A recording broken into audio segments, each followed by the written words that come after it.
Warahmatullahi wabarakatuh.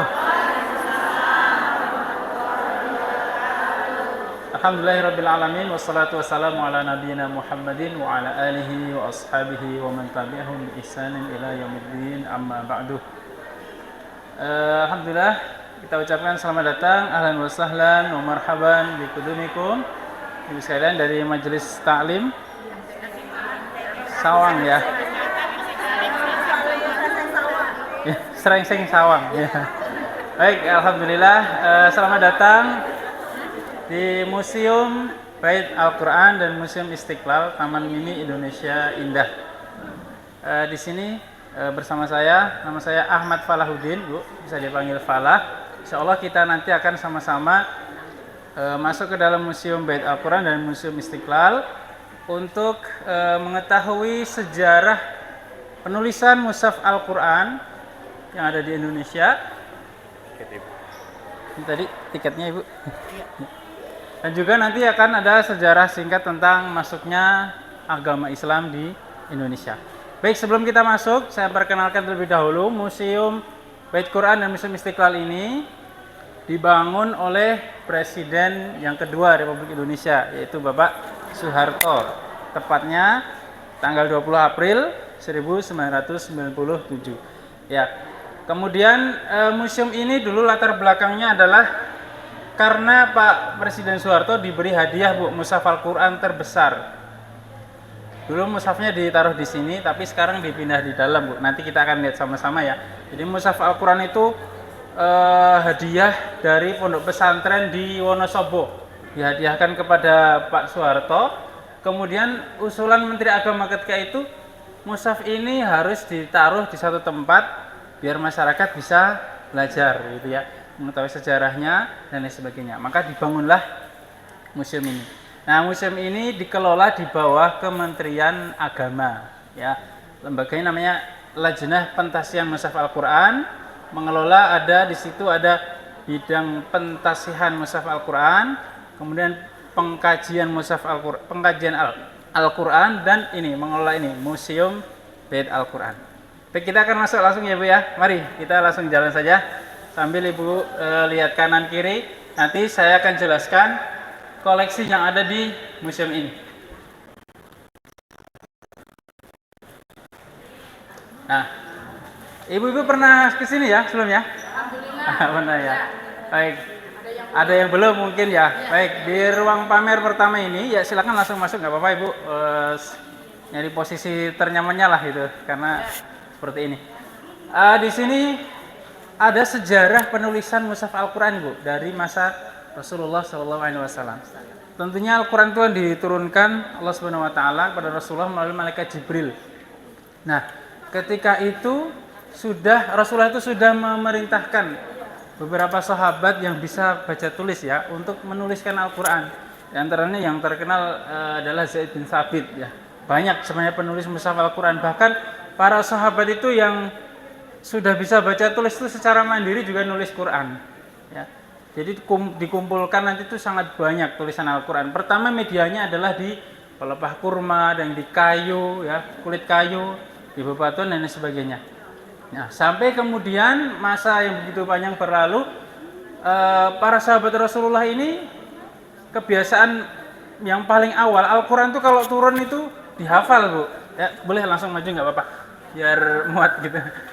Jadi Al-Quran itu awalnya memang dihafal, ya. Sampai kemudian ada usulan dari ke Khalifah Abu Bakar As-Siddiq, ya, untuk Khalifah Umar bin Khattab pada Khalifah Abu Bakar As-Siddiq untuk menuliskan Al-Quran karena banyak para sahabat itu yang wafat di medan dan perang. Nah, akhirnya dikumpulkanlah Al-Quran itu pertama kali pada masa tadi Abu Bakar As-Siddiq ya.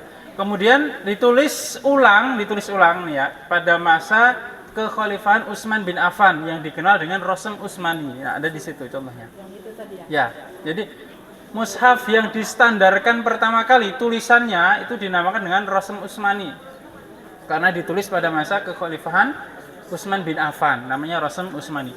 Ketika itu Quran belum ada harokatnya, belum ada titiknya, belum ada tanda bacanya. Ini contohnya di sini. Nah, Ini sejarah sampelnya di sini adalah Bismillahirrahmanirrahim ya, ini sekalian ya. Paling atas itu pada masa Nabi tulisannya seperti itu, titiknya mana nggak ada, harokatnya mana nggak ada. Kita orang non Arab kalau belum pernah tahu tulisannya pasti susah membaca. Nah maka berkembang itu tulisan Al-Quran berkembang sampai yang paling bawah itu jelas ada titiknya, ada harokatnya. Nah itu ditambahkan. Ya ketika itu Ali bin Abi Thalib meminta Abul Aswad Ad-Du'ali namanya ya untuk memberikan tanda biar Al-Quran ini bisa dibaca gitu ya. Dibaca oleh orang ajam, orang non Arab khususnya gitu. Jadi kalau belum ada titik, belum ada harokat ya sangat susah ya membaca. Nah kemudian setelah masa Rasulullah Al-Quran disebarkan Bu ke seluruh penjuru dunia. Disebarkan bukan hanya mushafnya saja. Jadi nggak bisa Al-Quran dikirim misalnya di Indonesia itu kirim ke pelosok. Itu ya ke Papua atau ke Kalimantan tulisannya. Tapi nggak disertai gurunya, nggak bisa.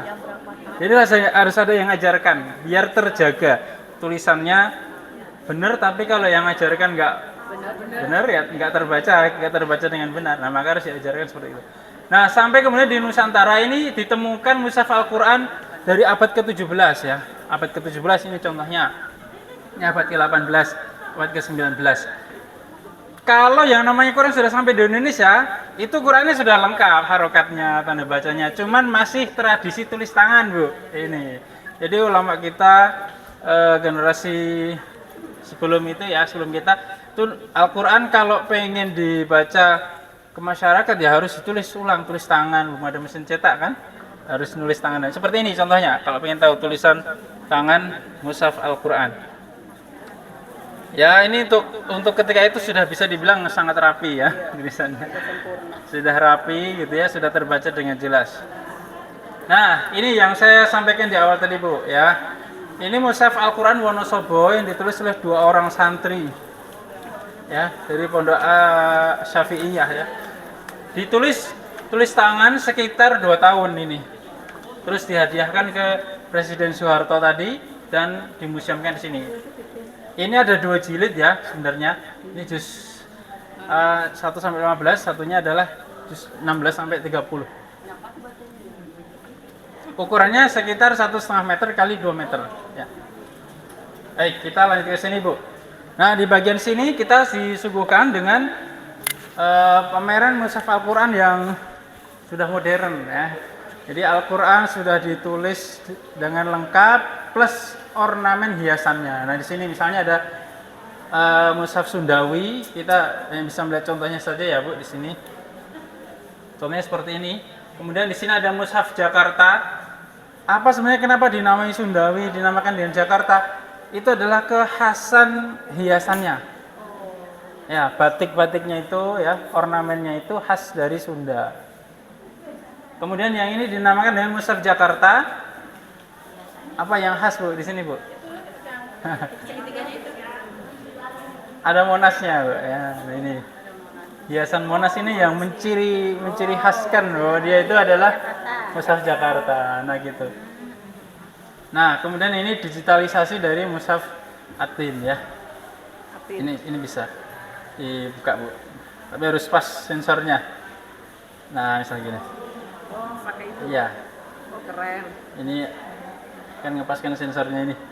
Kalau nggak pas ya nggak bisa kebuka.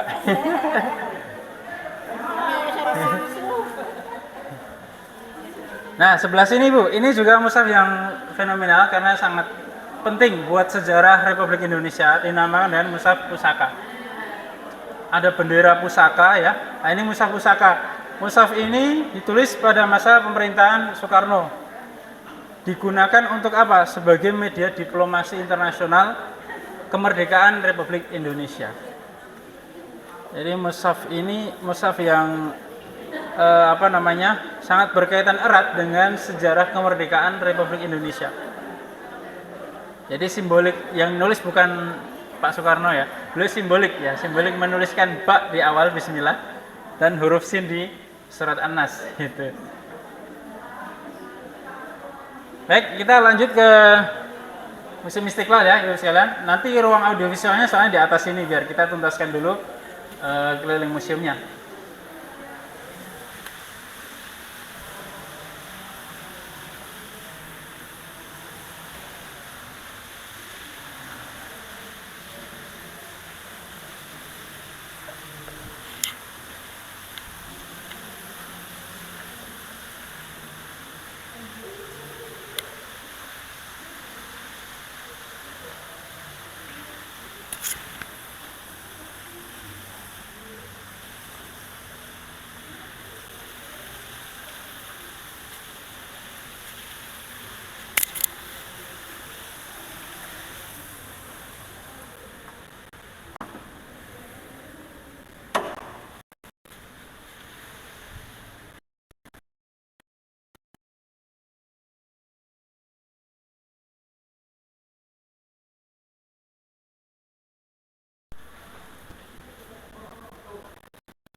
Baik, di gedung yang kedua ini dinamakan dengan Museum Istiqlal.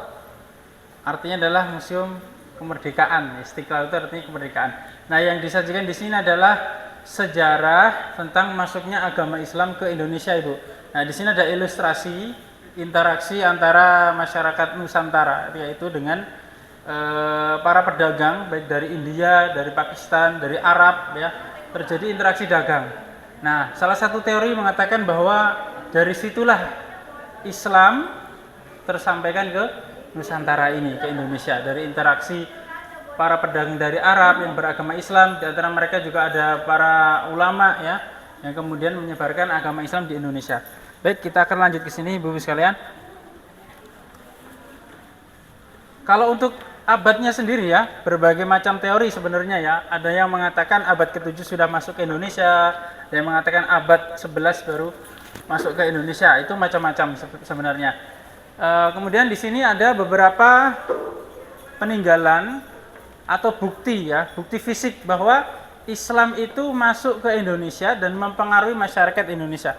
Di antaranya adalah seperti yang ada di sini, batu nisan, ya. Batu nisan masyarakat ketika itu bertuliskan kalimat-kalimat thayyibah, ya. Dari sini para peneliti menyimpulkan bahwa Islam itu sampai mempengaruhi kehidupan masyarakat, ya. Bukan hanya dari sisi ibadah, bahkan dari sisi kebudayaan dan sebagainya. Islam sangat mempengaruhi masyarakat ketika itu. Nah, di antaranya ini ada beberapa peninggalan batu nisan dari berbagai kerajaan, ya. Kerajaan Samudra Pasai dan nanti ada beberapa kerajaan yang lain. Kemudian koin-koin emas yang digunakan untuk transaksi jual beli, ya, di masyarakat ketika itu pada masa kerajaan juga contohnya seperti ini. Tapi tidak ada koin aslinya, Ibu, di sini, ya.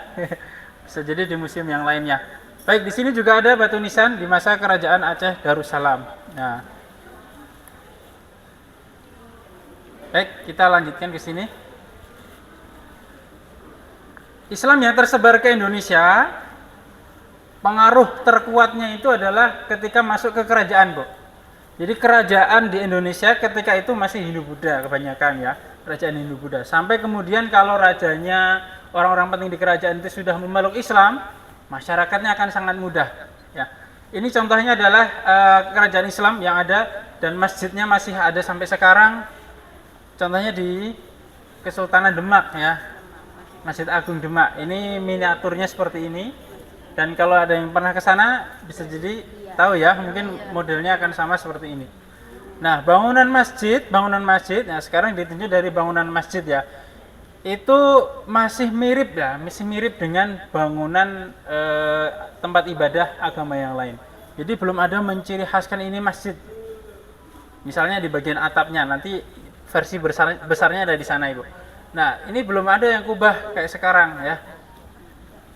Yang lalu yang membedakan apa? Yang membedakan dengan misalnya pura dan sebagainya, di pintunya itu biasanya ada tulisan kaligrafi Allah ataupun Muhammad. Nah, itu yang membedakan ketika itu. Nah, Kesultanan Islam yang tersebar banyak sekali. Ada Kesultanan Cirebon, Gresik, ya, Mataram, Banten, Jakarta dan sebagainya.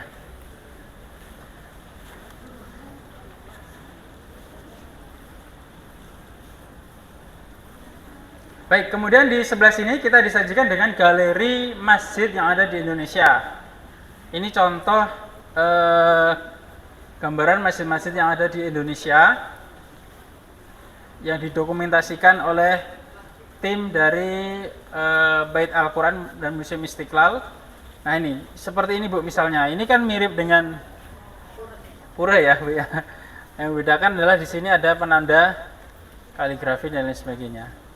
Dan masjid-masjid yang seperti ini memang dijaga, ya, dijaga keautentikannya, dijaga keasliannya seperti ini karena ya punya nilai sejarah yang luar biasa.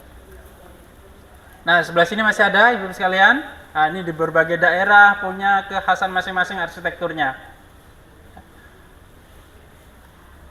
Model atapnya juga masih variatif, ya, sampai kita sekarang menemukan kubah yang seperti ini. Tidak jarang juga masjid-masjid di Indonesia dipengaruhi oleh model-model masjid yang ada di Timur Tengah. Ya, seperti mimbarnya ini ya. Mimbarnya tinggi, besar ya.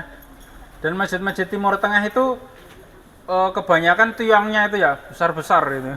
Besar-besar masjidnya, ruangannya luas sekali gitu ya. Nah, itu masjid-masjid ini mirip dengan Masjid Al-Azhar kalau di Kairo, Ibu. Baik, kita akan lanjut ke sini. Nah, ini masih sama model atap dari masjid tadi. Sebelah kanan ini juga model-model masjid di berbagai daerah.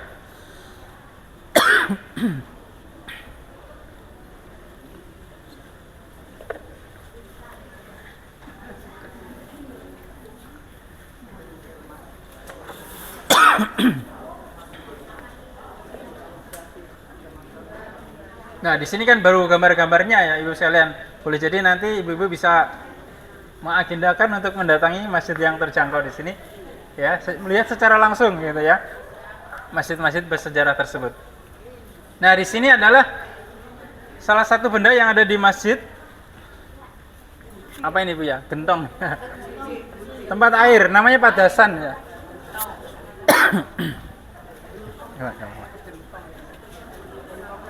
Ya, namanya padasan, digunakan untuk menyimpan air ya. Air wudhu biasanya. Di daerah-daerah utara itu masih banyak ya, Pantura gitu. Masih mempertahankan yang model-model seperti ini. Kemudian sebelah sini Ibu sekalian, kalau di depan tadi kita fokus di mushaf Al-Qur'an, penulisan mushaf Al-Qur'an, terus naskah-naskah mushaf Al-Qur'an yang zaman dulu. Nah, di sini adalah manuskrip keagamaan.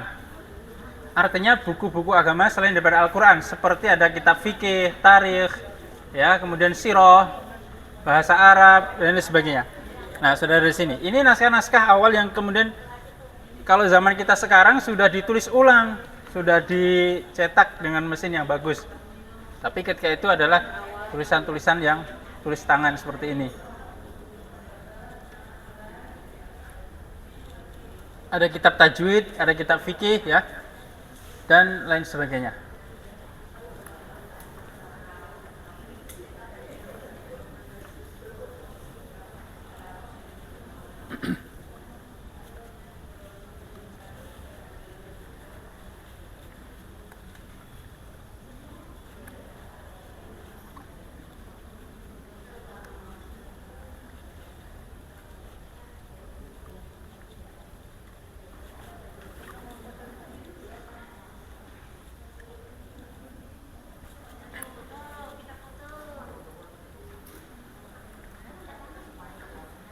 Kemudian peninggalan masyarakat Muslim ketika itu juga dari bidang yang lain atau sisi yang lain adalah tekstil ya, peninggalan tekstil.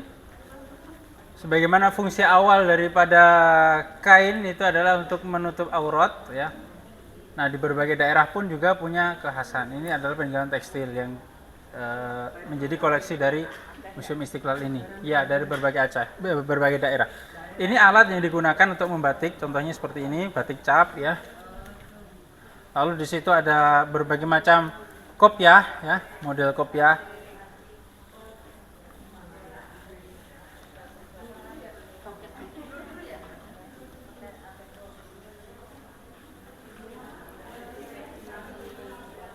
Yang sebelah sini adalah alat-alat yang digunakan untuk keperluan sehari-hari ya, seperti piring, gelas, alat untuk memasak dan lain sebagainya. Terbuat ada yang dari logam, ada yang dari kayu, ada juga yang dari tanah liat atau gerabah.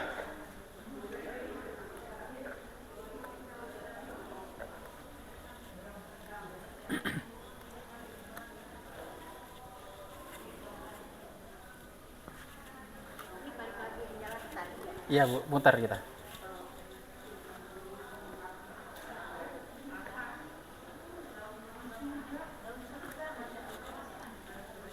Nah, itu karya seni Bu, yang dititipkan di museum. Ini ya gerabah aja Bu, karya dari gerabah, karya seni aja. Iya. Ini sebagian koleksi ini kan kita pemberian ya dari para kolektor gitu untuk ditampilkan di sini. Nah, sebelah sini adalah ruang pamer kaligrafi. Nah, di sini sudah masuk ke penulisan Al-Quran atau seni kaligrafi Islam yang modern gitu ya. Yang ditampilkan di sini adalah hasil karya dari para kaligrafer sekaligus pengrajin batik ya, yang diadakan oleh BKMI penyelenggaraan lomba di tahun 2022. Nah, ini pameran hasil-hasilnya ada di sini, Bu.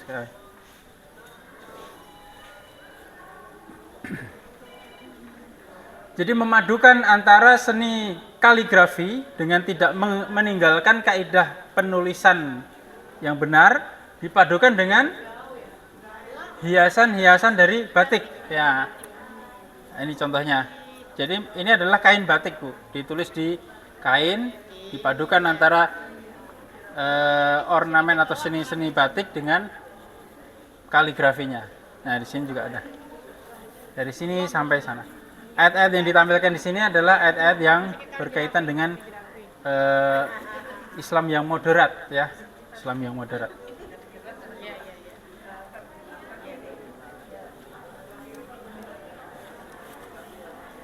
Baik, sampai di sini Ibu sekalian untuk pameran kaligrafinya. Dan kita dikenalkan di bagian sini adalah 6 agama yang diakui di Indonesia.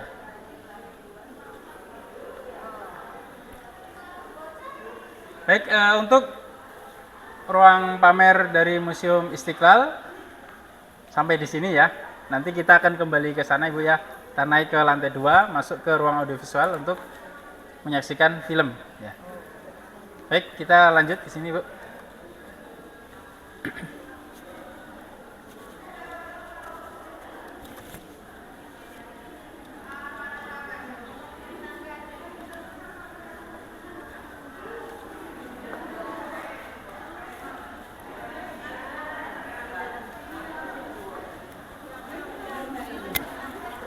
Di lantai 2 Ibu ya untuk filmnya ya. Kita kembali ke ruangan sana tadi. Mari saya antarkan Ibu.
Ini udah sampai, Bu.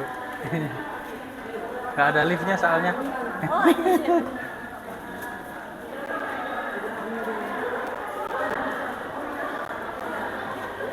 Ya, ke sebelah kiri, Bu. Nah, di situ.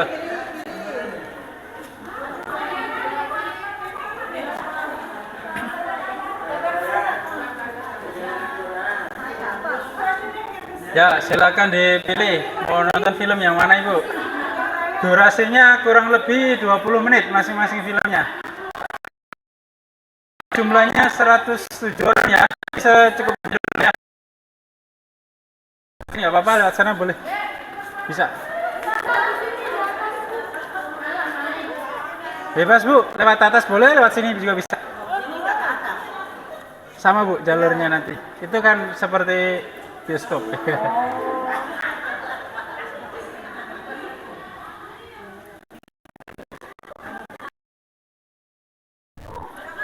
Boleh, Bu. Bisa dua-duanya, silakan.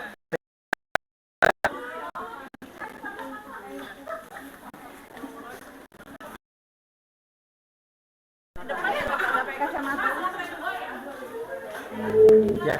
Ya, Ibu. Depan dulu di sini, enggak apa-apa.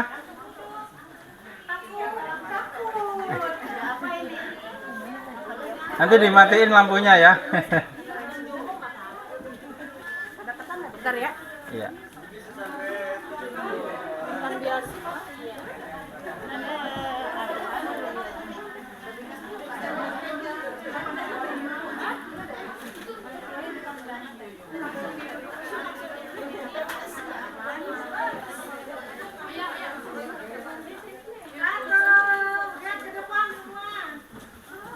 Ya, silakan masuk, masih banyak tempat, Ibu.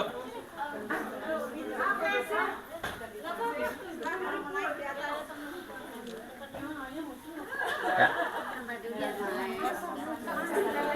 Di depan, di depan. Nah, dari situ.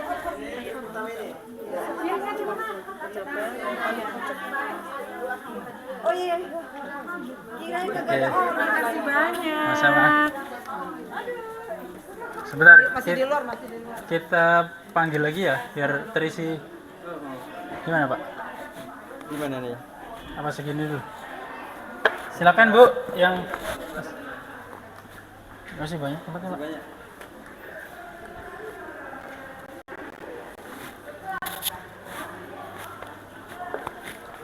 Tunggu dulu aja sebentar, Pak.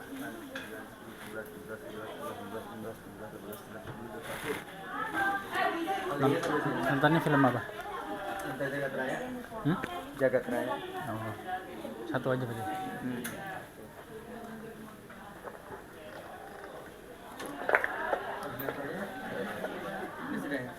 Nah, ini di situ. Gimana? Pak Dosen mau mandu dulu apa? Enggak, langsung aja. Di bagian belakang ada Ibu masih Ya, silakan. Masih banyak tempatnya. Diisi dulu. 20 orang lagi. Dengan porsi biasa tadi.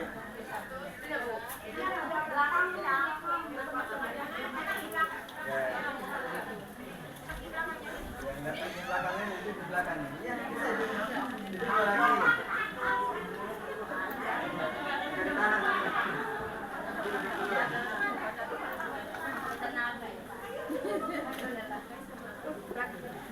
Ya, yang nggak kebagian yang merah, yang biru-biru ya Bu. Sampai sini ya. Ini Oh iya, Bu. Tapi lewat sini ya. Sama aja, Bu, naik juga ini. Oh, naik sini. Ya. Lagi yang merah. Pokoknya naik kayak gini ya, tangga. Iya.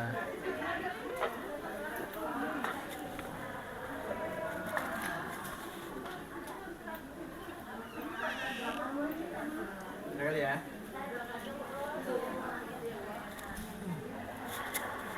Ya, silakan masuk, Bu. Ya. Nanti yang berikutnya sesi kedua ya. Ibu bisa masing-masing muat.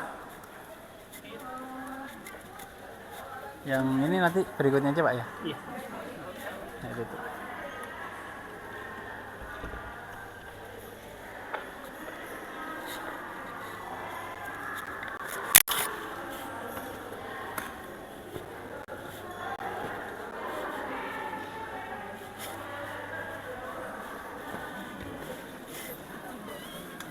Siap, Pak Nurdin. Sambil istirahat ya boleh ya, sambil habis jalan-jalan.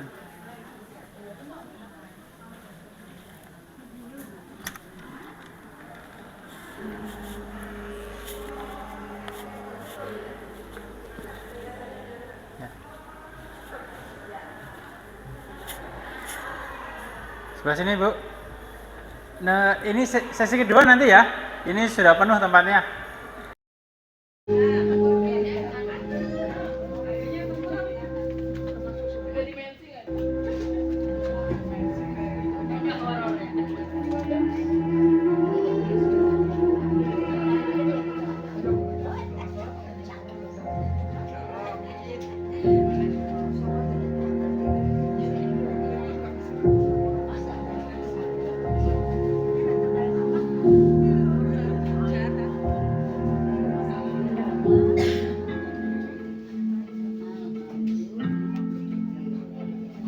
Sejak berabad lalu, dari masa ke masa, manusia selalu mempertanyakan proses penciptaan alam semesta.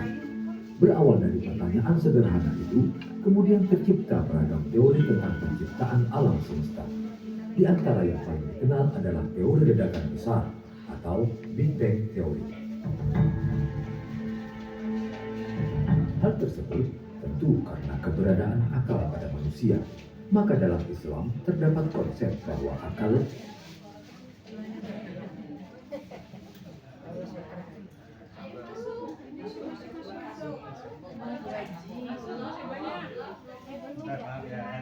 Tadi nggak apa-apa kok ngajar.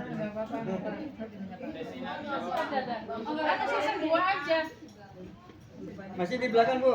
Yang bangku biru. Berapa orang?